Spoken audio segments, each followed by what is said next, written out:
में सम्मिलित हैं। यह बरती के अवसर पर सत्संग का कार्यक्रम रखा गया है। आप लोगों को मालूम है कि यह शरीर जो है नासवान, आए हैं सो जाएंगे, राजा रंग फकीर, एक सिंहासन चढ़ी चले, क्या बांधे जालन। जो शरीरधारी हैं या अन्य जीव हैं यानी सजीव है, उसको बदलना पड़ता है। सभी को बदलना पड़ता है, सजीव हो निर्जीव हो सबको बदलना पड़ता है। लेकिन यह संसार में जो आए हैं किस लिए आए हैं? कहते हैं साधन भजन ध्यान करने के लिए आए हैं। साधन भजन ध्यान करने के लिए आए हैं। यह हमेशा नहीं रहेगा। यह संसार जो है परिवर्तनशील है। यह शरीर जो है परिवर्तनशील है। एक रोज आना और एक रोज जाना लगा रहता है। शिशुअवस्था नहीं देखा जाता, किशोरावस्था नहीं देखा जाता, युवावस्था नहीं देखा जाता और वृद्धावस्था, सबको त्यागना पड़ता है। आयु समाप्त हुई उसके बाद चलना पड़ता है। हम लोग श्री रामचरित मानस सात सचित अयोध्या कांड से पाठ श्रवण कर रहे, श्रृंगवीरपुर में पहुंचे हुए, मानी वो निषाद को बड़ा दुख हुआ।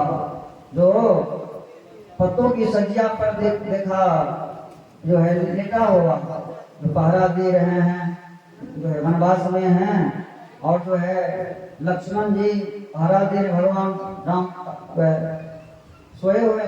कहने का तात्पर्य है रहा नहीं गया। कहते हैं कहाँ आलिशान मकान में रहने वाले अयोध्या में जो है जमींदार आलिशान मकान में रहने के पत्तों की सजिया पर, तो कहते हैं काहो न को सुख दुख कर दाता, निज कृत कर्म भोग सुन भ्राता। ये भाई निषाद राज जी, किसी को कोई सुख दुख नहीं देता है, सबको अपने ही कर्म का फल भोगना पड़ता है। जोग वियोग फल बनता है। यह योग जो है फिर वियोग जो होता है ये ना बेचना या प्रकृति की देन है। अभी हम लोगों की जो आपसे मुलाकात हो रही है, पौशाला के सत्संग में आए हैं, क्या हमेशा इसी घड़ी में सत्संग करते थे? नहीं, घर पर ही कोई कार्य करते थे और यही समय है आज आपके सामने प्रस्तुत है। कहने का तात्पर्य है जो है सेकेंड मिनट घंटा वर्ष का दिन जो है संस्कार अलग अलग होता है। सब दिन हो ना एक समाना। एक दिन राजा हरिश्चंद्र भी कहते हैं राजा हरिश्चंद्र थे और स्वपच के यहाँ भी को बिकना पड़ा। कहने का तात्पर्य है माता सत्या की कथा जानते हैं। कहने का तात्पर्य है सेकेंड मिनट घंटा वर्ष का समय है। यह जीवन जो है ना संस्कार में, तो इसलिए कहते हैं कब क्या हो जाएगा इसका क्या कोई ठिकाना नहीं है। इसलिए कहते हैं सुकृत कर ले, नाम सुन ले, हो जाने कल की, जगत में खबर नहीं पल की। यह तन तो है हस्ती मस्ती काया मीठी की, सांस सांस में नाम सुमिर ले। कहते हैं सांस सांस में परमात्मा का नाम भजन याद कर लीजिए। यह शरीर का कोई खबर नहीं है। शरीर त्यागने के समय गुरु महाराज कहे थे सुकृत कर ले, नाम सुमिर ले, हो जाने कल की, जगत में खबर नहीं पल। सुकृत कर लीजिए, सुंदर कर्म कर लीजिए, शुभ कर्म कर लीजिए, साधन भजन ध्यान कर लीजिए। और यह जगत कोई ठिकाना नहीं है शरीर का, कब चले जाएंगे हम लोग। कहते हैं यह जो संस्कार लगा रहेगा तो वे पीछा करेगा। अभी जो कहते हैं कम ही आयु में शरीर त्याग दी, बहुत बड़ी चंचल थे। और देखिए आलिशान मकान उनका जन्म हुआ, संस्कार में जन्म हुए। यह भी बहुत बड़ी तपस्या की बात है। किसी कुल में संस्कार में जन्म होना, आलिशान मकान में बुद्धिजीवियों के यहाँ जन्म होना, यह दान पुण्य का प्रभाव से ही जन्म लोग लेते हैं। और देखिए सुख भोग करके संसार से चले गए। तो जब तक उनका सुख भोग रहता है साथ में वो भोगता, उसके बाद चलना पड़ता है। जिस तरह से देखते हैं संसार क्या है, मुसाफिर खाना है, टेलीफॉर्म कहते हैं जो प्लेटफॉर्म है, गाड़ियां सब विभिन्न प्रकार की आती है, रुकती है गाड़ी, और जो है जिसको जहां जाना होता है टिकट कटा कर गाड़ी में बैठ जाते हैं, गाड़ी चल देती है। उसी तरह से यह जो है हम लोग मुसाफिर खाना प्लेटफॉर्म पर है, सबका नंबर है, कब चले जाएंगे कोई ठिकाना नहीं है। इसलिए कहते हैं समय का मूल्य न जाना तो पछताने से क्या होगा, अरे मन सोच ले भजन गाने से क्या होगा।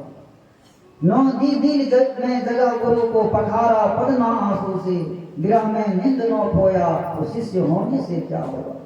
कहते हैं नौ दी दिल में जगह गुरु को, जगह में दिल में गुरु को अगर नहीं बिठाए हुए हैं तो क्या होगा।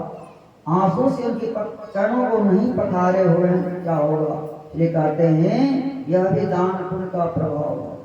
कहते हैं लड़ाई हो जाते हैं, झगड़ा हो जाते हैं, फिर मिलन हो जाते हैं, यह भी जो है दान पुण्य का प्रभाव। इसलिए कहते हैं प्रेम बिना जो भक्ति है नो सो दिन विचार उदय भरण के कारण जन्म गंवारो। जब तक हम लोग प्रेम नहीं रहेंगे, सत्य में नहीं रहेंगे, तब तक जीव का कल्याण नहीं होगा।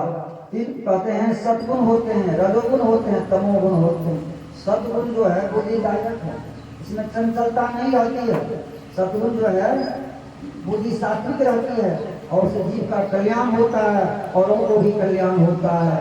रजोगुण में होता है जीव का तो कल्याण होता है, काट छाप होता है। मनुष्य का द्योतक है रजोगुण, तामसिक की पतन जोनि का संस्कार होता है। इसलिए कहते हैं सतोगुण में रहना चाहिए, राशि में नहीं। सतोगुण और राशि गुण होता है और तमोगुण होता है। इसलिए जो है जब तक हम लोग अपने को नहीं बढ़तेंगे, जुगाएंगे नहीं, तब तक जीव का कल्याण नहीं होगा। अभी वेद पाठ से भी सुन लेते सत्संग से कहने का तात्पर्य जितनी भी ऋषि संत महात्मा है सब उपदेश देकर संसार में चले गए। भाई सत्संग भजन ध्यान कीजिए और अपना कर्म कीजिए। इस हेतु संसार में आए हुए हैं और जो आपका अपना वास्तविक कर्म है वही कीजिए और अपना वास्तविक कर्म कर करके जीव का कल्याण कीजिए। किसी को देख के पैर का खूब होता है, जन्म में हेड भी हो जाता है, फिर मिडिल का कहते हैं वो हेड भी हो जाता है। इसी तरह से हाथ के बाद जो है कॉलेज के बाद में सीखी है ज्ञान का भी होता है। किसी को देखते हैं 1 बीघे जमीन में है जन्म, 2 बीघे 3 बीघे होता है, 100 बीघे जमीन में हो जाता है। यह संस्कार जीव का जो है ना जस के मुताबिक जन्म होता है, जस से ही जन्म होता है। अब जस जब ये छा जाए तो समझिए नरकगामी होना पड़ेगा, नरक में जाना पड़ेगा। इसलिए कहते हैं जीव को अधोगति में नहीं जाने के लिए शुभ कर्म करना चाहिए, हमेशा परमात्मा के ऊपर ध्यान रखना चाहिए। तो हमसे किसी प्रकार की गलती नहीं होनी चाहिए, त्रुटि तो नहीं हो गई, क्षमा याचना करना चाहिए परमात्मा से। तो परमात्मा संसार में भेजे हैं, इसलिए भेजे इतना सुंदर पोशाक शरीर में धर्मों का यह जो है शरीर का कीमत जो है इसमें जो भोग कर रहे हैं हम लोग, मानव शरीर जो परमात्मा बना करके भेजे हैं, इसलिए सिर्फ साधन भजन करने के लिए और सदैव चिंतन करने के लिए, अपना भी कर्म संभालने के लिए। अगर ऐसा हम लोग करते रहेंगे तो एक न एक दिन मोक्ष को प्राप्त करना। मोक्ष का अर्थ होता है छुटकारा। अभी हम लोग छुटकारा में नहीं है, किसी न किसी तरह का जो है अपने ऊपर भार भी है, सबके ऊपर भार में है। जब तक भार रहता है चैन नहीं मालूम पड़ता जो है खेत खलियान में क्या हो रहा है, रोपना धन लगा है कि नहीं, बिराल उखाड़ा गया है कि नहीं, बाजार में सौदा लेना है, सबको बाहर है। यह सब जो है कर्ज विकर्ज और घाटा जब तक रहेगा जो भोग फलमंदा जते रहेंगे। कहते हैं इसे जो उपराम देने के लिए होते हैं, कर से कर्म करो दिनाना, सुरता राखो जहाँ की पानी जाना। आप अपना निज काम भी कीजिए और कहाँ रखिए तो परमात्मा के ऊपर, गुरु के ऊपर ध्यान रखिए, तो आपका सब काम संवरेगा और सुलभ और सुखदायक होगा, चैन मालूम पड़ेगा।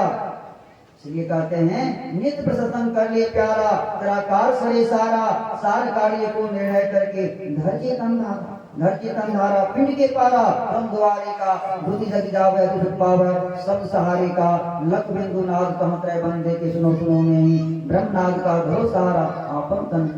नित्य प्रसन्न बातें करने की एक नित्य होता है, एक नित्य होता है, उठते बैठते सोते जागते हमेशा करते रहिए। नित्य सुबह शाम दोपहर कीजिए। अगर आप घंटा भर नहीं कर पाते हैं तो सेकेंड भर को कीजिए। बैठ कर जाए आसन से तुम्हारी ध्यान बने नहीं बने, यह संस्कार प्रेरित करेगा। त्यागने के समय में, शरीर त्यागने के समय में, शरीर त्यागने के समय में जितने जो भावनाएं जीत करता है वही होता है। जन्म का कारण सुनते आ रहे हैं पाठ में, तो शरीर त्यागने के समय में जी का जो परमात्मा के ऊपर ध्यान रहेगा तो श्रीमान के यहाँ जन्म लेना पड़ेगा। ज्ञानियों के यहाँ जन्म लेना पड़ेगा, जमींदार वालों के यहाँ जन्म लेना पड़ेगा, और जो सरकारी नौकरी वालों के यहाँ जन्म लेना पड़ेगा। ऐसा ऐसा साधक मैंने देखा जो 47 में आसन नहीं छूटता था। अब सोचिए ऐसा ध्यान करते, आसन नहीं छूटता था, आसन में थे, जो है आसन में शरीर किया गया। कहने का तात्पर्य है यह संस्कार जब प्रेरित करता है, यह सेकेंड मिनट घंटा का बार बार निवेदन करते हैं महान योगेश्वर कृष्ण भगवान से अर्जुन, क्या मधुसूदन 2-4-6 मास वर्ष जो साधन भजन ध्यान किया, क्या वह बादलों की तरह चिन्हित तो नहीं हो जाता, नष्ट भ्रष्ट नहीं हो जाता? क्या कहते हैं महावीर कृष्ण भगवान, क्या यह लोग क्या वह लोग, इसी लोग उसका नाश नहीं होता है। तो थोड़ा मात्रा भी जो ज्ञान अभ्यास करता है मैं उसका योग क्षेत्र करता हूँ। ऊंच नीच धर्म जन्म लेता, यानी शर्त है भक्ति विधि विषय नहीं, जो जुग जाए अनंत ऊंच नीच घर जन्म ले तो संत के संत, भक्ति के बीच का विनाश नहीं होता है।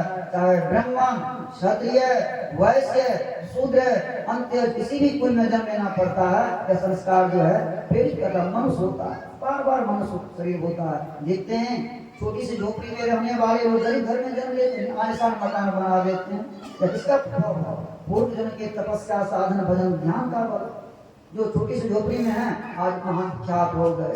तो कहने का तात्पर्य है उसी तरह से अगर हम लोग जो साधन भजन ध्यान करेंगे तो जो है फिर अधोगति में नहीं जाएंगे, दुर्गति नहीं होगी, फिर मनुष्य शरीर पाएंगे। यहाँ से जो शरीर त्यागे हैं हम लोग कल्पना परमात्मा से कर ईश्वर से प्रार्थना करेंगे, गुरुदेव से, जो फिर मनुष्य शरीर हो और जो है संस्कार में रहे बचिया, और साधन भजन ध्यान करके फिर निहाल हो जाए संसार से। माता सभी का उदाहरण लीजिए, माता सभी वो झाड़ू बहारू करती थी, तो कब भगवान कृष्ण श्री रामचंद्र डोरी पर आएंगे और जो है उसको दर्शन दे करके निहाल करेंगे, और जो निहाल करेंगे आंख से आंसू धारा बहा करती थी, और प्रेम में झूठे बैल को जो है खिलाते थे, कब आएंगे।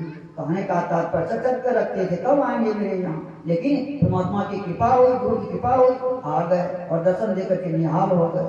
भक्ति में शिरोमणि कहलाए, भक्ति में शिरोमणि कहलाए। अब जो है 9 प्रकार की भक्ति है। प्रथम भक्ति संतन कर संगा, पुरेतिमं कथा प्रसंगा, श्री भक्ति अमान, चौथी भक्ति मम गुणगण करे प्रतिगान, पंचम भक्ति जो वेद प्रकाशा, छठम से बहुति तब सातम सम वही मैं जग देखा, मोते संत अधिक कर लेगा, आठम तथा लाभ संतोषा सपना नहीं देखा ही परदोषा।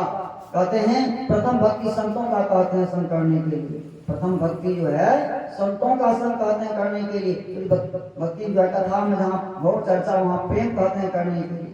और जब तक हम लोग संत का संग नहीं करेंगे, सज्जन व्यक्ति का संग नहीं करेंगे, सत्संगों का संग नहीं करेंगे तो छाप पड़ेगा नहीं पड़ेगा। देखिएगा एक सत्संगी भजन भेज लेते हैं, उसका संग कीजिए, कहते इसका संग किए हैं, फलाना बाबू हैं सत्संगी भजन भेज लीजिए उनका संग, इतना भजन में प्रवीण हो गया। कहने का तात्पर्य जैसा संग कीजिएगा वैसा रंग लगता है। पर जो है इसी तरह से 9 प्रकार की भक्ति है, सभी 9 प्रकार की भक्ति में पारंगत। इसलिए कहते हैं किसी चीज में हम लोगों को मनोयोग पूर्वक यदि करेंगे तो सफलता की प्राप्ति होगी। सफलता गारंटी के साथ जो महाराज कहते हैं, जो भजन गाते हैं, उससे प्रार्थना करते हैं, उपासना करते हैं, उसको भोजन वस्त्र आवास की कमी नहीं रहता है, दिन दुना रात चौगुना होता है। यह ताजा सौदा है सत्संग भजन ध्यान, गुरु महाराज कह करके लिख कर गए हैं, ताजा सौदा है, साधन भजन करके देख लो, उसका दिन दुना रात चौगुना होगा। यहाँ सत्संग भजन ध्यान प्रार्थना होते हैं, सभी चीजें वृद्धि होने लगती है, उन्नति रूहानी होने लगती है। मैं अपनी वाणी विराम लेता हूँ। बोल सदगुरु महाराज की।